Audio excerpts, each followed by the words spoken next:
To say it again, that last post, go back and read the comments in that last post, and it shows you how privileged and entitled an entire demographic of people, regardless of race, mostly based on age at this point.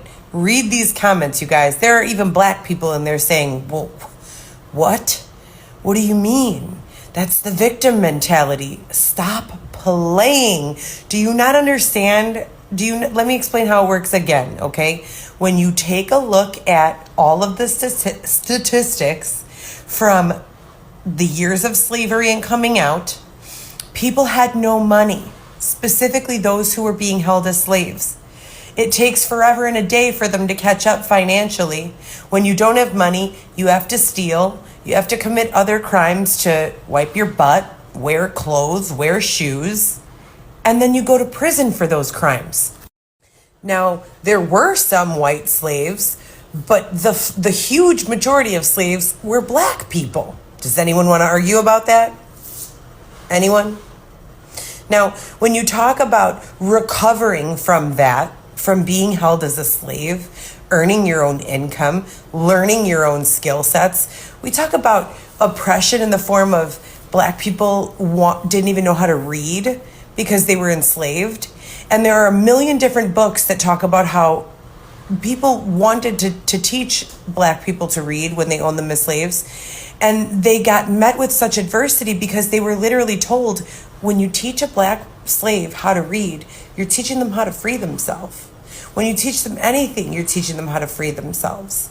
And so when you deal with years and years of oppression in that capacity, they're at a disadvantage financially when you cannot afford to live. And so that's why we say knowledge is power, right? Because no matter what you're learning, that skill set can free you. If you learn how to be an iron worker and you used to be a slave, now you know how to work with iron and you can earn a living wage. So when we're talking about the black father being removed from the home, and all these comments are like little white girls like, what did we do to remove the black father? That wasn't us. Well, it was white people who were slave owners back in the day. And then government, whether they were black, white, orange, red, or green, refusing to acknowledge that when you live with no money, you have two choices: die or commit crime to live. I want Turning Point USA to acknowledge this. I want them to acknowledge this because I love Turning Point USA and I agree with them. Turning Point USA, I have so much respect and love for you guys, other than when it comes to this issue. You never acknowledge this issue. You argue with college kids and say there is no such thing as white privilege. White privilege is not even knowing these things. That is white privilege. And it's not just white, it's anyone who doesn't know. You could be whatever color, it's privilege, period. You could be black and not know these things. It's the truth. It needs to be understood. The reason why there are a lot of fathers, black fathers, who are not in the home is because, as I said yesterday, if it's going to be the wife or the father who's going to run into the store to steal toilet paper, it's going to be the father. And so if someone's going to get caught, it's also going to be the father. And that is why. Because when you live in poverty, you have two choices: commit crimes to survive or die. And then on top of that, you factor in a welfare system that it's a welfare system of entrapment. If you get a decent job that pays $1 higher than you're allowed to make, now you don't get welfare anymore. So people get incentivized to have more children, be single, and not work because you can't. I mean, and it's not like these people are lazy. It's very difficult. It's very, very difficult to get off of welfare, especially without an education. And when you add in the fact that most welfare programs, like look at Section 8, most of these women are not even allowed to have men in the house.